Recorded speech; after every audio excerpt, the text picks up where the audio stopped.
welcome back to Sunny Madash. I'm Ashley. I want to apologize in advance in case we get interrupted, but I feel like we are because this is going to be a little long. But this is the Exploring Esoterics for the week. I did try to do this yesterday, and again, I got a child, but he's outside right now, but he will probably come in and bug me in a little bit. So, alright, let's talk about world religions. Also, I just curled my hair. Yes, it's gonna rain today. And yeah. Alright, so we're gonna do world religions. I just got this book. I haven't read a lot, but I did start reading the intro and underlined a couple things that I think we're gonna also incorporate into this conversation. When God was a woman. So the two things that we're gonna talk about, the two most important things here, are matriarch and patriarch. Well, those aren't the most important. So we have patriarch, and then we have colonialism. And imperialism as well, okay? So when we're talking about world religions, I made this map. If you want a copy of this workbook, email me. It's in the description box. So I made this map that has all the information about religions in the regions of the world, okay? Let's start on the opposite side of the world than we would if we were in North America. Russian Orthodox Christianity. Also, I've got cafe jazz music going. I love fall. Alright, anyway, Russian Orthodox Christianity is the main religion in Russia, with over half of the population identifying as Orthodox. Orthodox is an important word to understand, concept, belief. So let's look that up and break it down a little bit.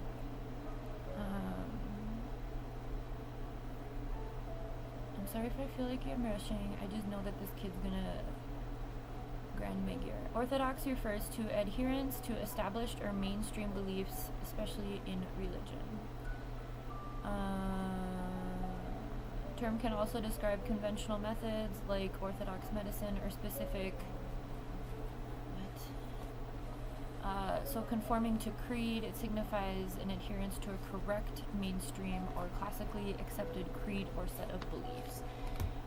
So over here on my channel, we do everything unorthodox, right?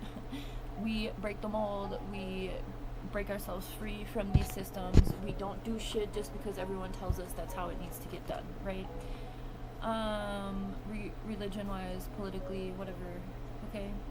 Two main religions in Japan are Shinto and Buddhism, which are often practiced together. Now, I don't know what Shinto is. I don't think I put that on here, did I?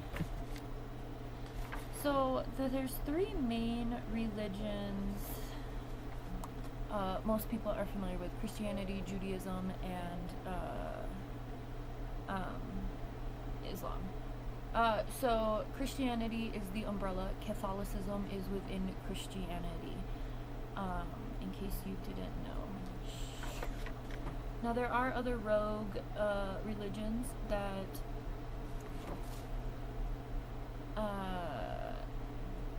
take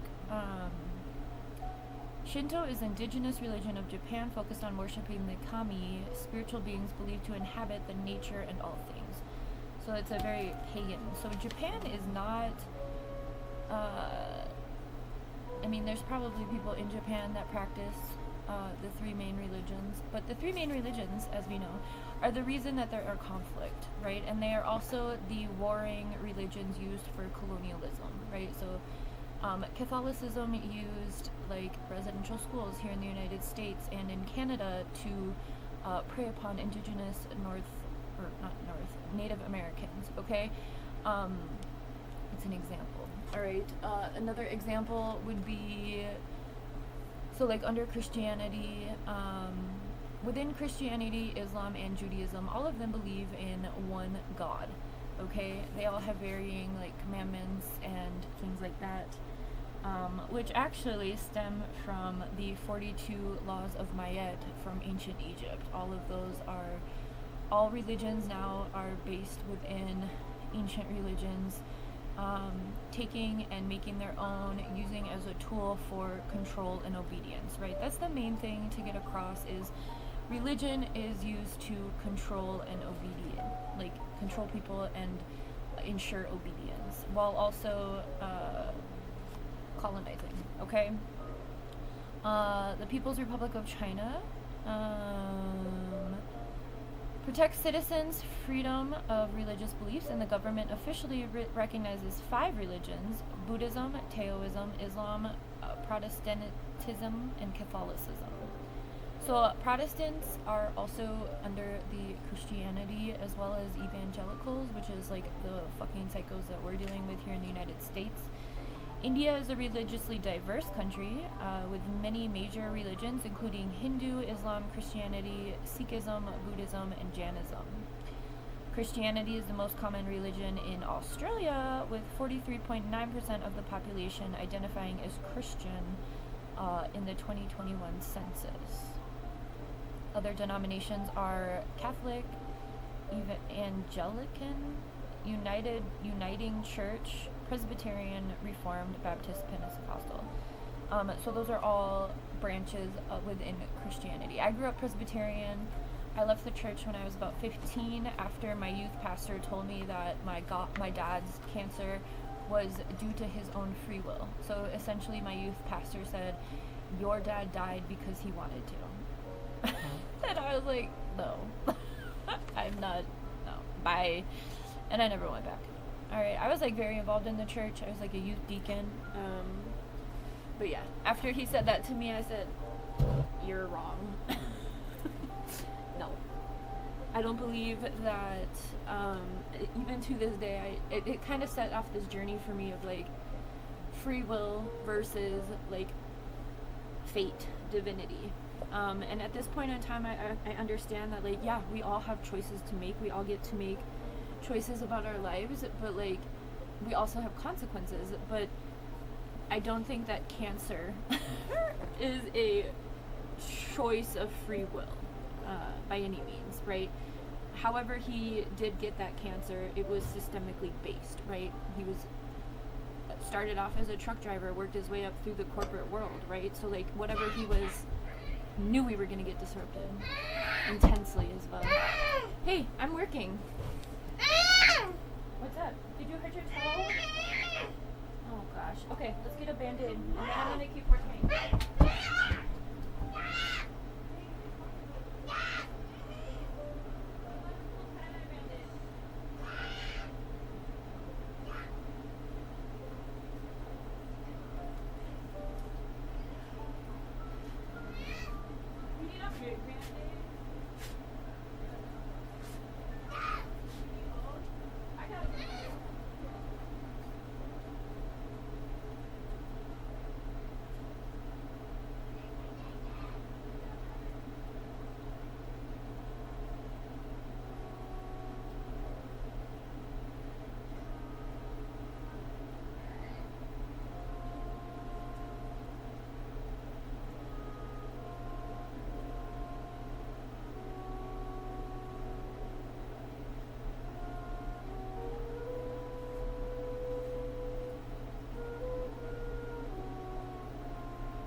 Alright, anyway, I gotta stop sharing personal information because this kid is on one right now. Basically what I want you to take away from this is that we can't even go over Africa. Africa has not been all the way colonized. I feel like this is actually really important.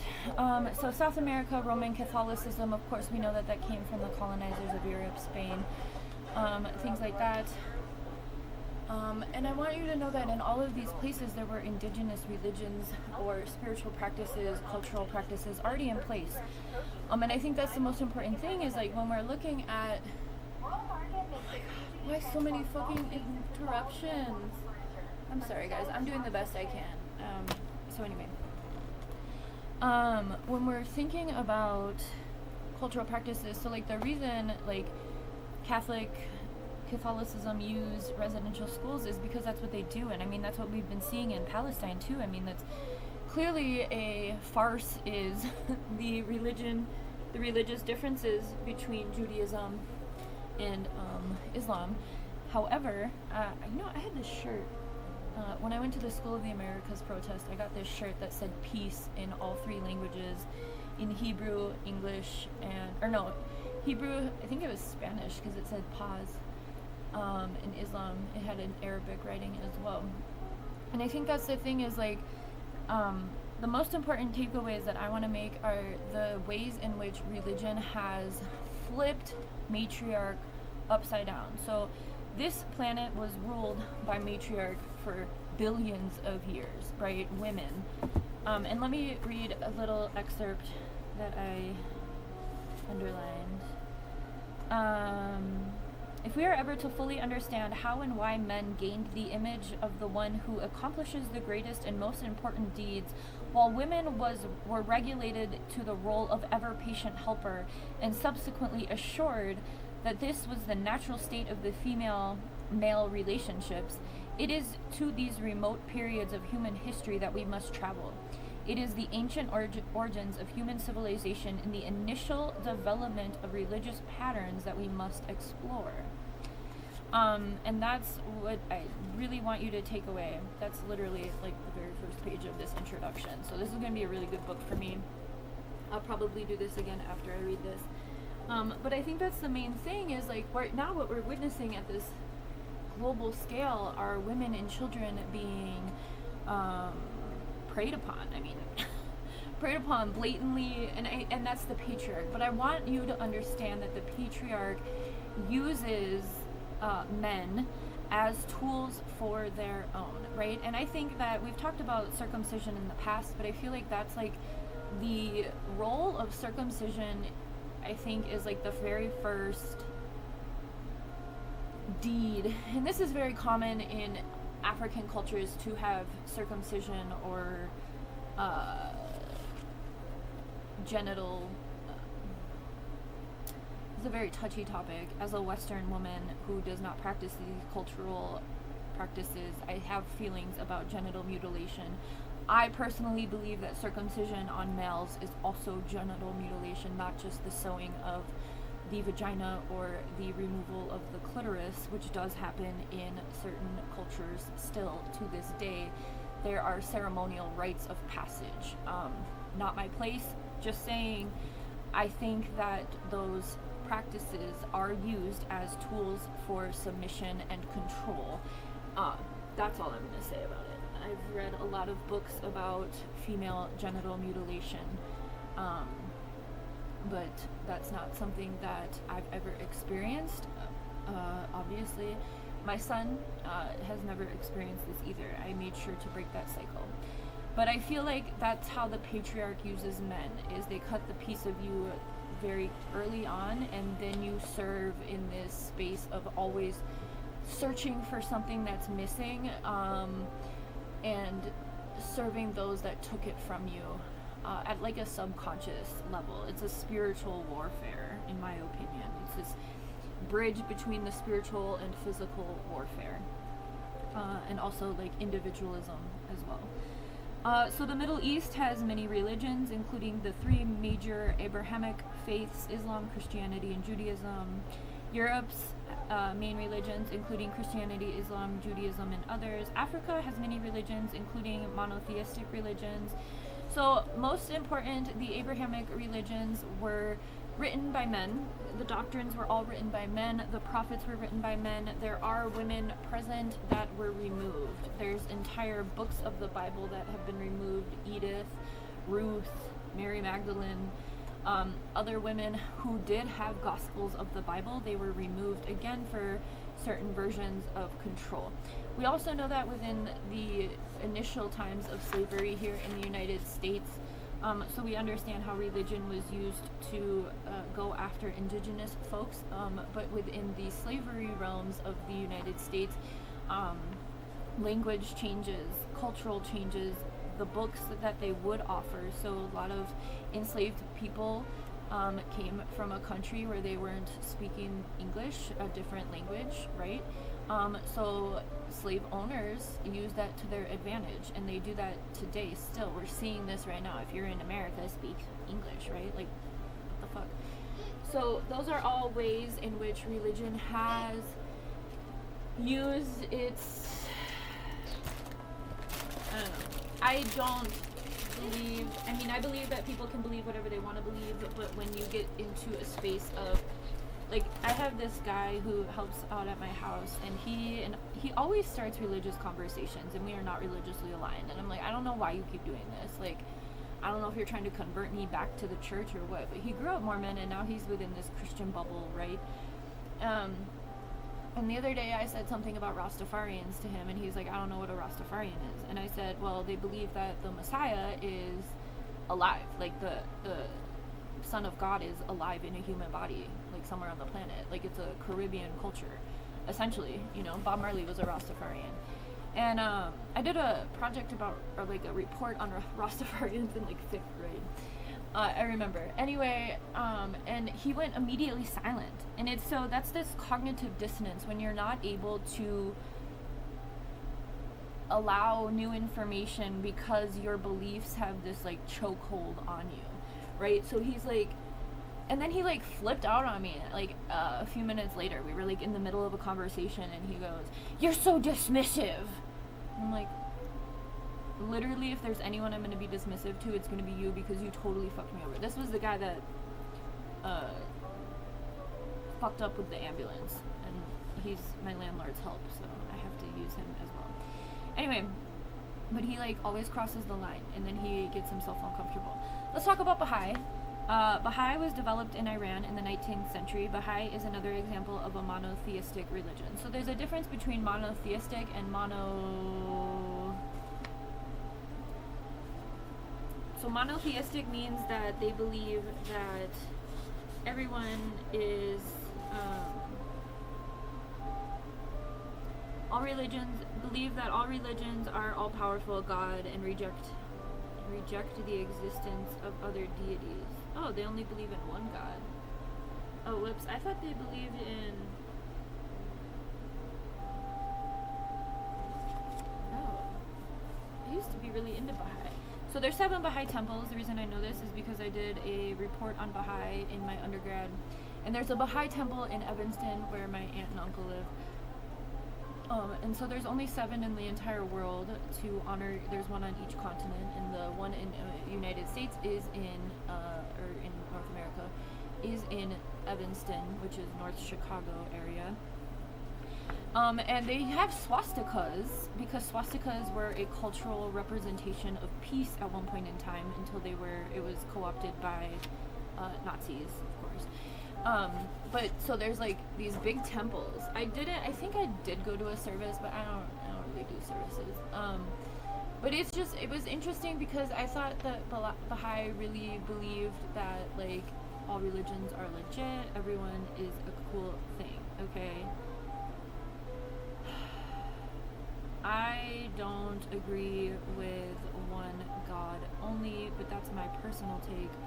Omnism is a more precise term for pantheism, which can also refer to the worship of all gods from all religions. Pantheism can also imply a lack of separation between people, things, and God, and instead sees everything as interconnected. I think that a lot of the times these ideas... So you remember when Facebook, I think that these ideas can cause more harm than good for the most part. And I think when we understand that there are more world religions, there's more things that people believe in. I think that Christianity, especially within the United States, the confines of the United States, has a hard time, especially in these times, accepting that there are other beliefs, right? I mean, look at the way that people are talking about these children just because they don't practice Christianity. They're, Muslim. I mean, it's insane to see the way that people, and I think that religion is used as this tool to control and, offer obedience while also colonizing. And so I hope that I touched on enough. I know I'm all over the place. I've got this box of popsicles sitting here that's gonna melt. But anyway, Christian believes in one all-powerful God, but that's not true because everyone's like Jesus, huh? So Christians are very confused. I like to always think of the Christian beliefs like the Father, Son, Holy Spirit as like your past, present, future self. If you want to conceptualize that in a way that you can reclaim your agency outside of religion, right? Let's talk about the Ankh and the cross really quick. I have them drawn right here. This is the Ankh. So the Ankh is the representation of life. It stems from ancient Egypt cultures. The circle on top is to represent the womb. The bottom part is to represent the phallus, right? So this is like a very sexual symbol of life. And then the ones coming out are to represent the third, right? 1 and 2 coming together, creating the third. This is also a representation of the female organs, the womb and fallopian tubes, okay? Again, with that phallus symbol coming in. So if we take that and apply it to the cross, then that would be 2 phalluses only, without the womb. So I think that's an important thing. The cross is a representation of death, while the Ankh is a representation of life. And I know if you are in the church and actively participating, you are not going to like that, but I'm proud of you for being here this long, honestly. Let's see. Some alternatives to religion include atheism, agnosticism, deism, skepticism, free thought, pantheism, secular humanitarianism, spiritual but not religious, objectivism, Hellenistic philosophies, like Satanism. Other religious practices, Children of God, cults, Freemasons and Freemasonry, Santeria, transcendental meditation, Wicca, and witchcraft.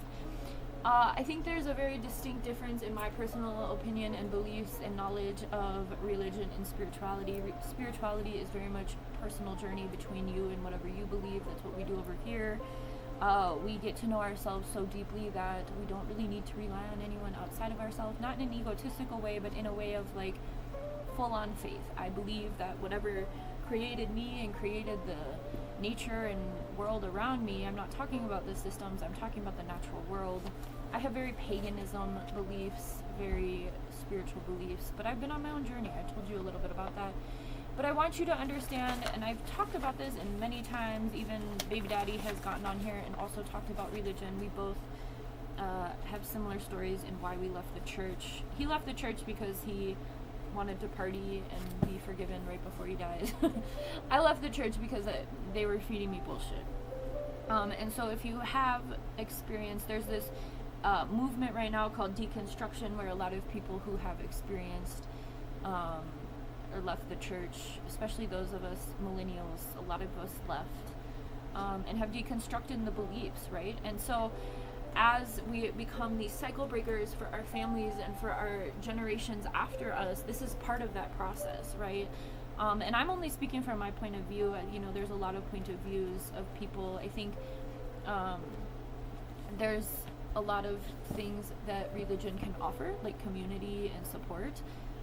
But there's also a lot that it takes away from your own personal agency. Yes, I have to fold that laundry. Thank you. So I hope this helps. Again, if you would like, I didn't go over everything, but I just want you to be aware. Let's talk about Africa really quick, because Africa has this whole huge list, and I didn't really do that justice, which is anti-black. Okay. Christianity, the most popular religion in Africa, with an estimated 633 million people. So right now in Africa, there is the same thing happening that there is in the Middle East, which is that big divide, right? Divide and conquer, using religion as this scapegoat for conflict, for war, for control. And that's happening, and I mean, that's been happening because of colonization, right? These Europeans and Americans came over, and now it's, expanded into other parts of the world as colonizing, right? Like the United Emirates or Arab Emirates has their hand in Sudan, and everything like that. So religion is used. Oh yeah, I never finished that thought. When we first got Facebook, my thing where it said religion was causes more conflict than good. And I still believe that. I've always believed that. Second most popular religion in Africa, with a quarter of the world's Muslim living there. So Islam has arrived in the East African coast in the 8th century through trade with the Persian and Gulf and Oman. So that's the thing, it arrives, right? So again, folks had culture and beliefs and practices and oral traditions, and then books came around and white folks came around, regardless of their lineage or where they came from. It was white people, and they civilized folks, and they're still using these tactics, but we're like really balls deep in the middle of religion used as a scapegoat and as a form of control in this moment in time. Like, still, it's like no matter what, no matter how many years pass, the same tactics are still being used, and we're still falling for them. So I believe that you should believe whatever you believe, but allow others to do the same. It has nothing to do with you, okay? Many of the Yoruba people in southwestern Nigeria and West Africa practice traditional indigenous religions, as well as Christianity and Islam. Worldwide religions with about 5 million followers, including many in Africa, Asia, and the Americas, is Baha'i. Hinduism. The Dogons! Baby daddy's name is Dogon. The Dogons believe in a supreme creator god named Amma, as well as the benevolent and malevolent spirits that inhabit trees, bushes, and uninhabited places. However, their core beliefs and practices focus on ancestor worship.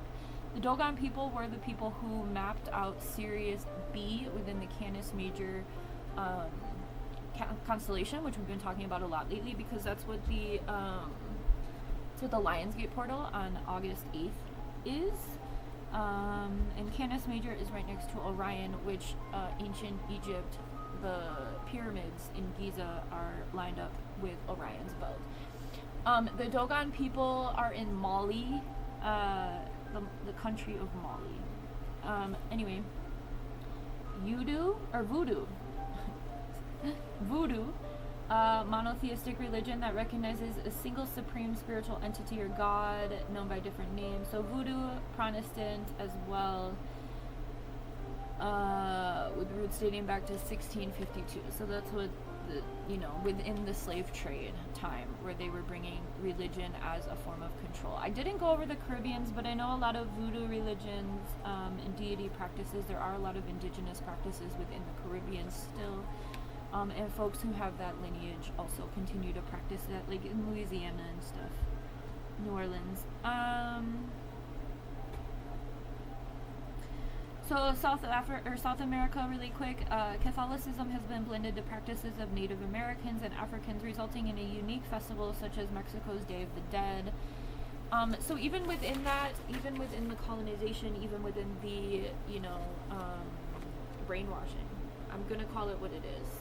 Religion, in my opinion, is a form of brainwashing, because we all have our own agency, right? Especially as women, women who have been burned at the stake, or considered crazy cat lady. Like, society still has such a hold, but women, I mean, the divine feminine is very obviously rising at this time. Women are awakening to their own power, and men are feeling that this whole male loneliness epidemic, all of this stuff stems from religious beliefs. If men believe that they are superior to women, but women are the ones that bring life, Right? Like, it's so ass backwards. And so I'm going to leave you with that one excerpt right here again from this book. If we are to ever fully understand how and why man gained the image of the one who accomplishes the greatest and most important deeds, while women were regulated to the role of the ever-patient helper, it is subsequently assured that this was the natural state of the female-male relationship. It is to these remote periods of human history that we must travel. It is in the ancient origins of human civilization, in the initial development of religious patterns, that we must explore. So I think that's what I want to leave you with. Religion has always been, there's always been a yearning, a longing, a desire to connect to something greater. No matter who you are or where you are on the planet, what your lineage is, there's this human desire to connect to something greater. And that void was filled with religion, and religion has caused colonization, globalization, genocide, rape. I mean, these people say that they're religious and then they rape children. What? No. And again, think about the way circumcision serves people, in the way in which they make you want to continue looking for something outside of yourself, right? Okay, hang on, I gotta get this kid dressed. You know, that outfit was perfectly fine, but okay, this is your fave. Hold up. Alright, I'm gonna let you go. But I hope this helps. I hope this helps you understand. Go check out the hashtag deconstruction anywhere on any social platform, and other people will share their experiences leaving predominantly Christianity. I think that exploring world religions is a really fascinating thing. I've been doing it for a long time, a good 20 years, and I've gotten to this point of spirituality where I don't even really name stuff anymore. And I think that's a thing too we already talked about within religion and within written text. When you stop giving power to labels, it really helps alleviate pressure to fit into certain boxes, right? Which is a part of decolonizing. But deconstruction from church, from religion, from belief systems that are no longer serving you, or your family or whatever, is a part of decolonizing. So, have a good one, y'all.